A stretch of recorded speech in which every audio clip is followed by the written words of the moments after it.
Hi welcome to unlocking chemistry. अगर आप channel पे नए हैं तो प्लीज़ चैनल को सब्सक्राइब कर लें और बेल आइकन को प्रेस कर दें ताकि आप जो मैं वीडियो डालूँ वो वीडियो आपके पास नोटिफिकेशन पहुंच जाए। हेलो क्लास में स्टूडेंट्स, कैसे हैं आप? पढ़ाई हो रही है? बेटा हम बहुत ट्रांजिशन मेटल्स पढ़ रहे हैं। सिलेबस थोड़ा लेट चल रहा है इसलिए थोड़ा फास्ट चलते हैं। हम ट्रांजिशन मेटल्स पढ़ रहे हैं, उनकी 15 प्रॉपर्टीज हमें पढ़नी है। 15 में से हम 5 कर चुके हैं। दिस इज 6 प्रॉपर्टी, ठीक है, दिस इज 6 है। और आज हम पढ़ने वाले हैं पैरामैग्नेटिक नेचर और एक और प्रॉपर्टी पढ़ेंगे मेल्टिंग इन बॉइलिंग पॉइंट। ठीक है, ठीक है बच्चों, समझ में आ गया? अब देखो पैरामैग्नेटिज्म, पैरामैग्नेटिक का मतलब, पैरामैग्नेटिक का मतलब क्या होता है? Attracted by magnetic field.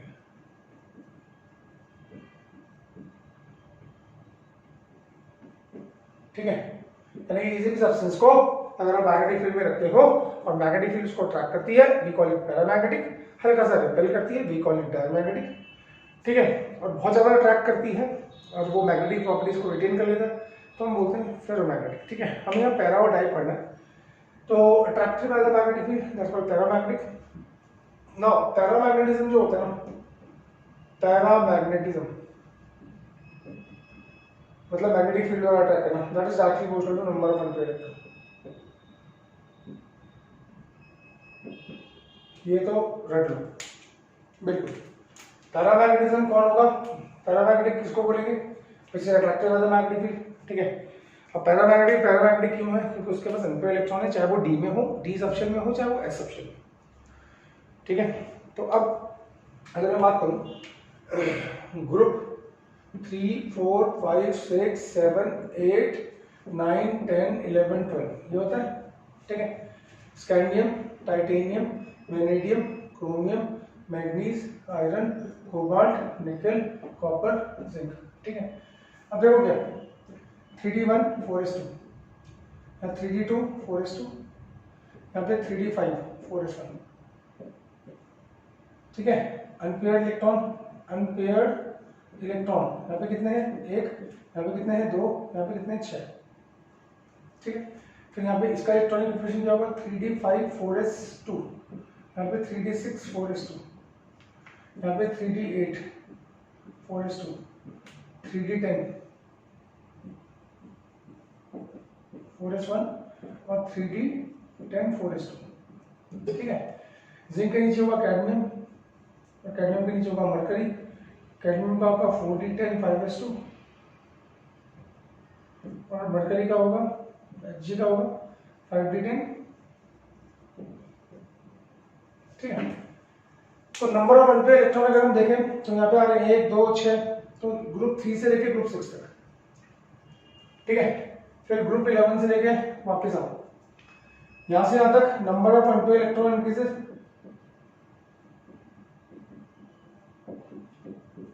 Group 3 से लेके ग्रुप 6 तक नंबर ऑफ अनपेयर्ड इलेक्ट्रॉन पहले यहाँ पे 2, फिर 3, फिर यहाँ पे अगर हम इसका करूँ 3d3 4s2, यहाँ पे नंबर ऑफ अनपेयर्ड इलेक्ट्रॉन 3, यहाँ पे कितना 6। ठीक है, और यहाँ पे नंबर ऑफ अनपेयर्ड इलेक्ट्रॉन कितने होंगे? 5, यहाँ पे कितने होंगे? 4, यहाँ पे कितने होंगे? 2, यहाँ पे कितने होंगे? 1। तो यहाँ से आएंगे ग्रुप 3 से लेके स्कैंडियम से लेके क्रोमियम तक number of unpaired electron increases, therefore paramagnetism, paramagnetism, paramagnetism increases.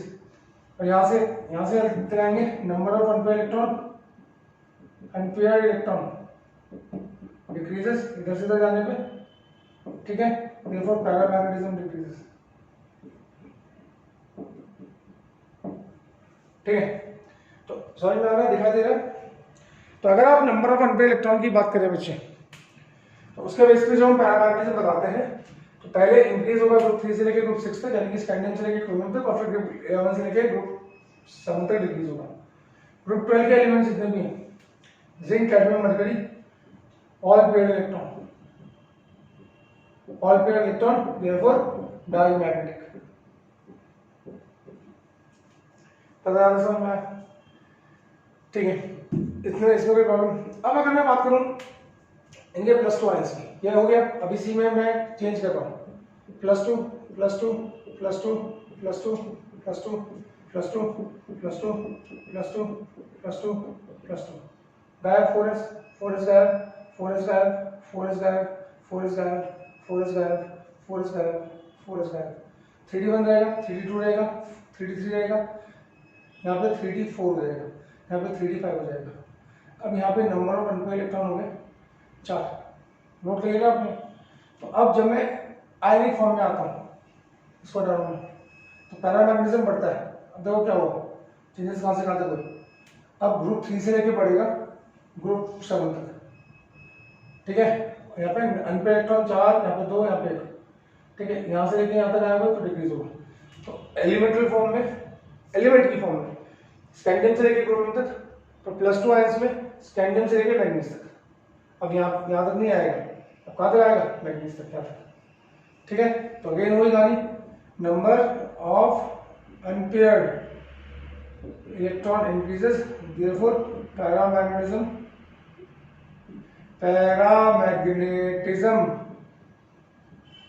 Increase. और यहाँ पे number of unpaired electron decreases,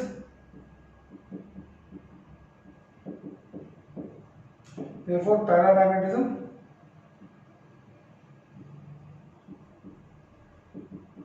decrease, ठीक है बच्चों। ग्रुप 12 वाले में आयनिक, अभी ये Cd2 पॉजिटिव 5s गायब हो जाएगा, Hg2 पॉजिटिव 6s गायब हो जाएगा। तो चाहिए एलिमेंटल फॉर्म में हो ग्रुप 12 वाले जिंक कैडमियम मरकरी, चाहे वो आयनिक फॉर्म में हो, उनमें कभी भी पैरामैग्नेटिज्म नहीं होता, वो हमेशा डायमैग्नेटिक रहते हैं। तो मेरे ख्याल से कंसेप्ट समझ में आ गया, ठीक है। अब वो क्या होता है, क्वेश्चन जैसा आएगा, ठीक है। यहाँ तक आ गया बेटा, यहाँ तक आ गया, इसको हटा दो हम पे। अब देखो बेटा क्या, अब हम निकालते हैं अनपेयर्ड इलेक्ट्रॉन के बेस पर निकालते हैं मैग्नेटिक मोमेंट। क्या निकालते हैं, मैग्नेटिक मोमेंट, इसको बोलते हैं न्यू। ये होता है √n × n+2, n × n+2 bm, ठीक है। यहाँ पे n क्या है, n है बेटा नंबर ऑफ अनपेयर्ड इलेक्ट्रॉन, ठीक है। और bm जो है उसको बोलते हैं बोर मैग्नेटॉन, फिजिक्स में पढ़ा होगा, है ना। इसको बोलते हैं यूनिट ऑफ मैग्नेटिक मोमेंट,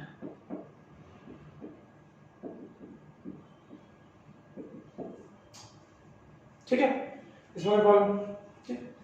अब वो बोलते हैं FeCl2 एंड FeCl3, ठीक है, between which is more paramagnetic, paramagnetic, ठीक है। तो क्या करना है, पहले आर्गन का जो मेन एलिमेंट है उसका इलेक्ट्रॉनिक कंपोजिशन लिखिए। Argon 18 3d6 4s2, Fe2 positive बनेगा, FeCl2 का मतलब क्या, Fe2 पॉजिटिव, Fe2 पॉजिटिव मतलब आर्गन 18 3d6 4s2, 3d6 को बनाओगे तो ऐसा पाओगे, ठीक है प्यारे बच्चों। हाउ मेनी अनपेयर्ड इलेक्ट्रॉन, कितने अनपेयर्ड इलेक्ट्रॉन है, 4, है ना, दिखाई दे रहा है मेरे प्यारे बच्चों, ठीक है। अब अगर Fe3 पॉजिटिव बनाओगे, Fe3 पॉजिटिव में क्या लिखोगे, आर्गन 18 कितना पॉजिटिव है, 3 पॉजिटिव, तो 3 इलेक्ट्रॉन जाएंगे, 2 यहाँ से आएगा और 1 यहाँ से आएगा, तो 3d5 हो जाएगा। और 3d5 बनाओगे तो नंबर ऑफ अनपेयर्ड इलेक्ट्रॉन कितने हो जाएंगे, 1 2 3 4 5, तो यहाँ पे n की वैल्यू कितनी है, 5, ठीक है। तो म्यू ऑफ FeCl3 कितना होगा, यानी कि Fe3 पॉजिटिव √5 × 5+2, यानी कि √35 bm बोर मैग्नेटॉन, यानी कि 5.92 bm, ठीक है।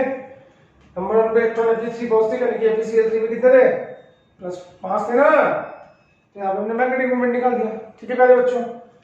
अगर मैग्नेटिक मोमेंट बोले FeCl2 का, यानी कि Fe+2, यहाँ पे कितने अनपेयर्ड इलेक्ट्रॉन है, 4, तो फॉर्मूला क्या आएगा, 4 × 4+2, 4 × 4+2, यानी कि √24 bm, सॉल्व करोगे तो 4.92 आएगा,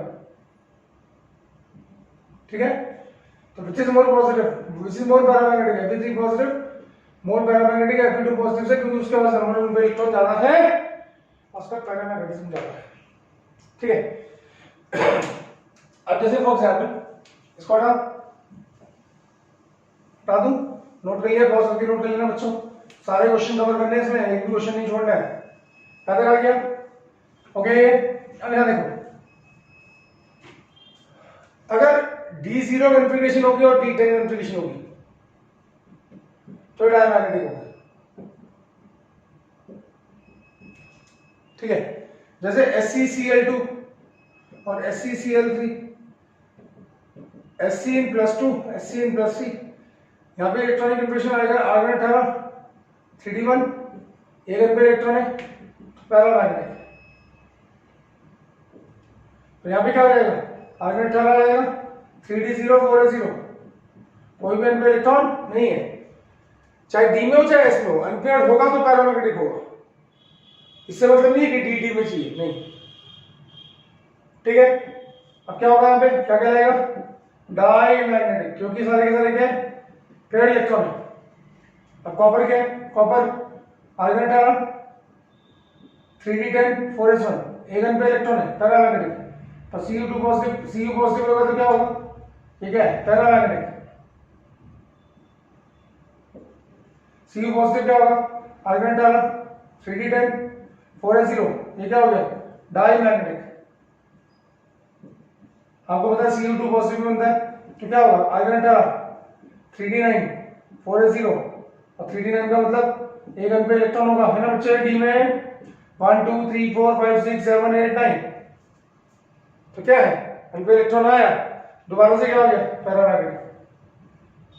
तो क्वेश्चन में वो पैरामैग्नेटिक और डायमैग्नेटिक छांटने के लिए बोलता है या मैग्नेटिक मोमेंट कैलकुलेट करने के लिए बोलता है।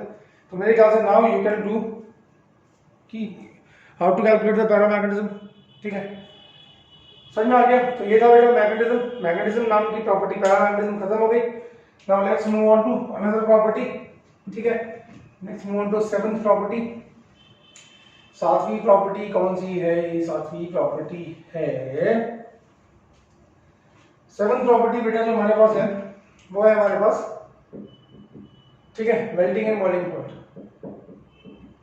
मेल्टिंग एंड बॉइलिंग पॉइंट, ठीक है, एमपीएनबीपी। अब क्या बोलते हैं एमपीएनबीपी को?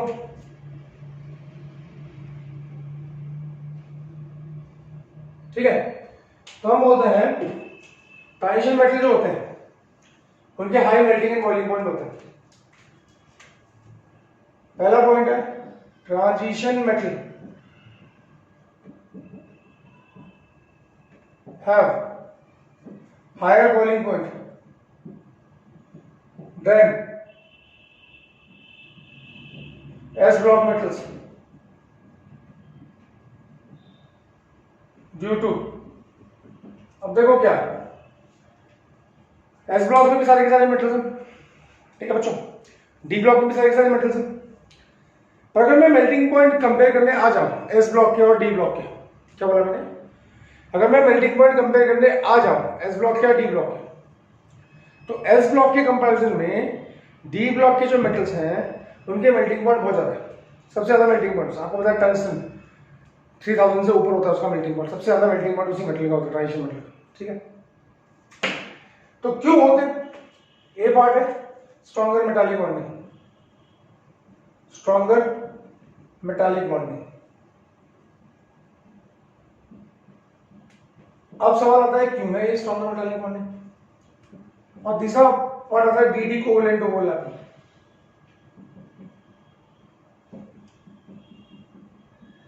ठीक है, स्ट्रॉन्गर मेटालिक बॉन्डिंग होता है ड्यू टू स्मॉल साइज, और डीडी कोवेलेंट ओवरलैपिंग होता है due to unpaired electron, due to, अभी सब सिखा रहा हूं टेंशन ना लीजिएगा, unpaired electron in the penalty में डी सेक्शन या n-1 डी सेक्शन।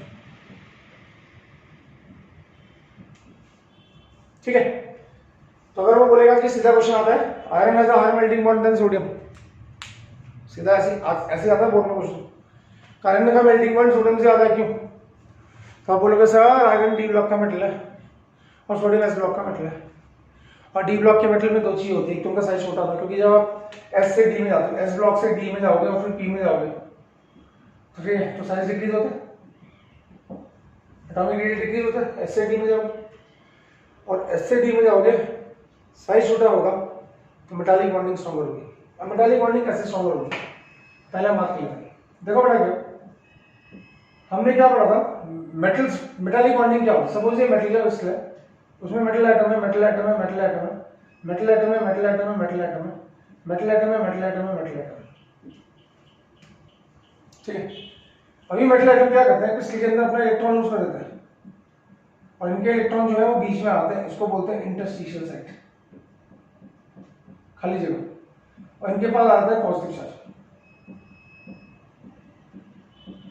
अब देखो पॉजिटिव चार्ज को हम क्या बोलते हैं, लॉरेंज ने बोला था इसको बोलते हैं कैर्नल्स, कैर्नल्स। अब इन पॉजिटिव चार्ज कैर्नल्स और इलेक्ट्रॉन के बीच में जो इलेक्ट्रोस्टैटिक फोर्स ऑफ अट्रैक्शन होगा ये, इसको बोलेंगे मेटालिक बॉन्डिंग। ठीक है, तो व्हाट इज मेटालिक बॉन्डिंग, हमने बोला स्ट्रॉन्गर है, तो क्यों है, क्योंकि साइज छोटा है। अब इलेक्ट्रोस्टैटिक फोर्स ऑफ अट्रैक्शन होगा तो metallic bonding, strength of metallic bonding, STRENGTH, strength of metallic bonding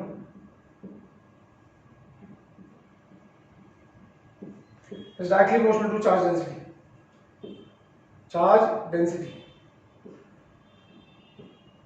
and charge density is, what is charge density, charge density होती है charge upon size, charge upon size। Concept समझिएगा, सबसे अच्छे से किसी को नहीं आता ये कंसेप्ट। अब देखो बेटा क्या, एक तो डी ब्लॉक के मेटल्स के पास ज्यादा इलेक्ट्रॉन्स होते हैं as compare to s block. S block में एक या दो इलेक्ट्रॉन होते हैं, इनके पास ज्यादा होता है। ठीक है, तो चार्ज ज्यादा हो सकता है। दूसरे का साइज छोटा है, साइज छोटा होगा, ये छोटा होगा तो चार्ज डेंसिटी ज्यादा होगी, तो चार्ज डेंसिटी ज्यादा होगी तो स्ट्रेंथ, मेटालिक बॉन्डिंग की स्ट्रेंथ ज्यादा होगी। ठीक है, हमने बोला क्या, स्ट्रॉन्गर मेटालिक बॉन्डिंग है क्योंकि साइज छोटा है, स्ट्रॉन्गर मेटालिक बॉन्डिंग है क्योंकि साइज छोटा है। ठीक है, याद रखा क्या समझ में। अब दूसरी बात, ग्रुप 12 एलिमेंट्स,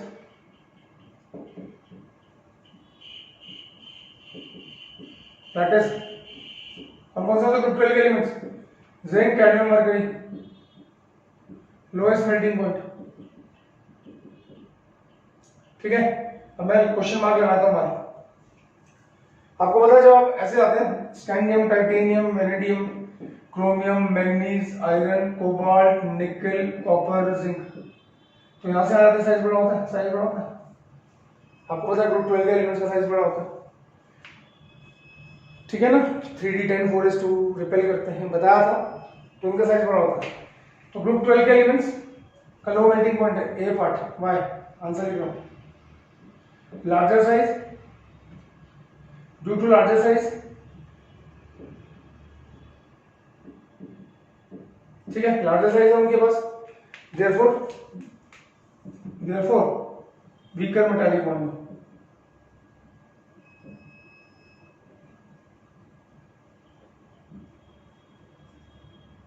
ठीक है, हो गया। अब सर आपने ये तो समझाया नहीं, देखो डी कोवलेंट ओवरलैपिंग क्या होता है, एक तो ये होती है, दो चीजें होती है, एक तो मेटालिक बॉन्डिंग होती है, दूसरी एक और चीज होती है, आपको पता है डी ऑर्बिटल जो है वो डबल डबल होता है। अब इसमें अनपेयर इलेक्ट्रॉन होंगे तो एक मेटल एटम का इसका डी ऑर्बिटल लेगा, दूसरे वाले का इसके बगल में,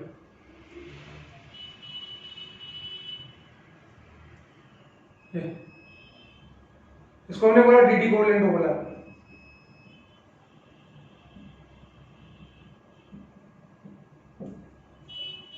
ठीक है, और डी कोवलेंट ओवरलैपिंग कब होगी, जब डी सबशेल में एक या एक से ज्यादा अनपेयर इलेक्ट्रॉन होगा। तो आपको पता है ट्रांजिशन मेटल के पास तो सबके पास एक या एक से ज्यादा अनपेयर इलेक्ट्रॉन होता है, सभी के पास होता है, एक से ज्यादा अनपेयर इलेक्ट्रॉन सबके पास होता है, ट्रांजिशन मेटल्स में होता है या नहीं होता। तो देखो ट्रांजिशन मेटल्स के हाई मेल्टिंग पॉइंट क्यों है, सीधी सीधी बात, टू द पॉइंट बात, एक तो उनके पास स्ट्रॉन्गर मेटालिक बॉन्डिंग है साइज छोटा होने की वजह से, एग्री, यहां तक आ गया। दूसरा, उनके डी सबशेल में ये दो मेटल एटम्स हैं, इनके डी सबशेल में एक से ज्यादा अनपेयर इलेक्ट्रॉन है, तो वो क्या करते हैं, मेटालिक बॉन्डिंग तो होगी, ये मेटालिक बॉन्डिंग है, इसके साथ साथ एक और फोर्स है, उसको बोलते हैं डी कोवलेंट ओवरलैप। इसका कारण क्या है, डी सबशेल में एक या एक से ज्यादा अनपेयर इलेक्ट्रॉन होना, डी सबशेल में, डी ऑर्बिटल में एक या एक से ज्यादा अनपेयर इलेक्ट्रॉन होना, जो कि इनके पास है। ठीक है, यहां तक आ गया। तो transition metals high melting point due to stronger metallic bonding size छोटा है। दूसरा, डी सबशेल में एक से ज्यादा इलेक्ट्रॉन है जो कि साइड बाय साइड ओवरलैपिंग करते हैं। ठीक, तो दो तरह के इंटर एटॉमिक फोर्सेस हो गए, एक स्ट्रॉन्ग मेटालिक बॉन्डिंग, एक डीडी कोवलेंट ओवरलैपिंग। समझ में आ गया? इसकी वजह से high melting and bonding point. ठीक है। दूसरा, अब बेचारे ग्रुप 12 एलिमेंट्स जिनका नंबर पे एक तो साइज बड़ा है उनका, पहले पढ़ा था हमने, तो मेटालिक बॉन्डिंग भी करोगे, है ना। दूसरा, absence of unpaired electron,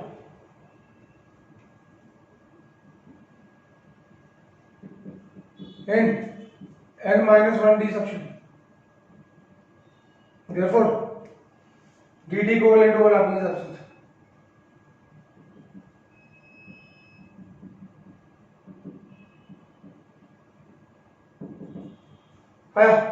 D covalent overlapping होगी नहीं ग्रुप 12 में, क्यों? क्योंकि डी में कोई भी अनपेयर इलेक्ट्रॉन नहीं होता।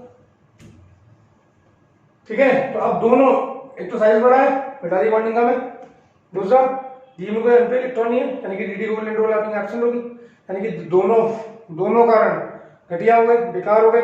इसकी वजह से मेटालिक बॉन्डिंग वीकर, इसकी वजह से लो मेल्टिंग पॉइंट। ठीक है। अब देखो क्या होता है, हम ये बोलते हैं, हम ट्रेंड की बात करूं, अगर मैं ट्रेंड की बात ये कर लिया ना, DD covalent overlapping strong metallic bonding, तो देखो बेटा क्या होता है, strength of metallic bonding by melting point is directly proportional to number of unpaired electron.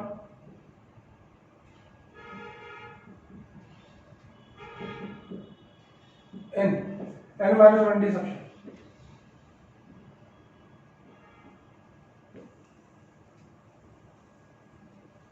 ठीक है, तो स्कैंडियम से जाओगे, टाइटेनियम में जाओगे, बेरिलियम में जाओगे, क्रोमियम में जाओगे, number of electron increases, melting point increases. क्या बोला? Number of unpaired electron increases, therefore melting point increases. अब क्रोमियम के नीचे आता है, 4D में मॉलिब्डेनम, ये 3D वाला है, ये 4D वाला है, और इसमें आता है टंगस्टन, ये 5D वाला है, हाईएस्ट मेल्टिंग पॉइंट।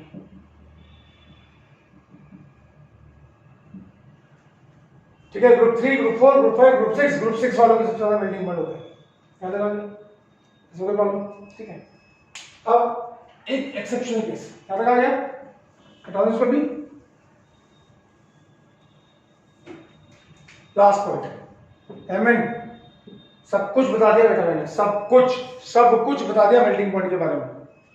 अब बात मेहनत को लेगा कि समझ नहीं आया। M N has exceptionally low melting point. M N का बहुत लो मेल्टिंग पॉइंट होता है, क्यों? उसका D5 कॉन्फ़िगरेशन होता है, 3D5 होता है। ठीक है, स्टेबल कॉन्फ़िगरेशन। ठीक है, और ये स्टेबल कॉन्फ़िगरेशन की वजह से, ठीक है, absence of d d covalent overlapping.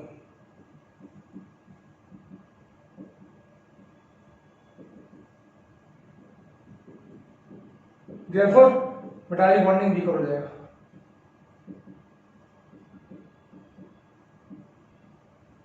ठीक है, देखो दो तरह के इंटरएटॉमिक फोर्स है ना, stronger metallic bonding, DD covalent overlapping. अगर एक चीज गायब होगी, अब इसके बाद क्या बोलता है ना जी, मैं साइड बाय साइड ओवरलैपिंग नहीं करूंगा, मेरा स्टेबल D5 कॉन्फ़िगरेशन है, मैं साइड बाय साइड ओवरलैपिंग नहीं करूंगा, तो साइड बाय साइड ओवरलैपिंग नहीं करेगा तो डीडी कोवलेंट ओवरलैपिंग एब्सेंट हो जाएगी। तो दोनों इंटरएटॉमिक फोर्सेस में से अगर एक भी कम हो गया, ठीक है, तो मेटालिक बॉन्डिंग क्या हो जाएगी? वीक हो जाएगी, यानी कि इंटरएटॉमिक फोर्सेस वीक हो जाएंगे, इंटरएटॉमिक फोर्सेस वीक हो जाएंगे, तो मेल्टिंग पॉइंट कम हो जाएगा। तो मेरे ख्याल से ये वीडियो समझ में आया होगा, जो प्रॉपर्टीज में हमने कर ली है। अब हम जाएंगे एंथैल्पी ऑफ एटमाइजेशन पे, ठीक है, और उसके बाद हम पढ़ेंगे स्टैंडर्ड रिडक्शन पोटेंशियल, वो भी बहुत इंपॉर्टेंट प्रॉपर्टी है। तो मेरे ख्याल से आज तक समझ में आया होगा सबको, है ना। मिलते हैं नेक्स्ट वीडियो में, तब तक के लिए पढ़ते रहिए और पूछते रहिए। Thank you so much for watching.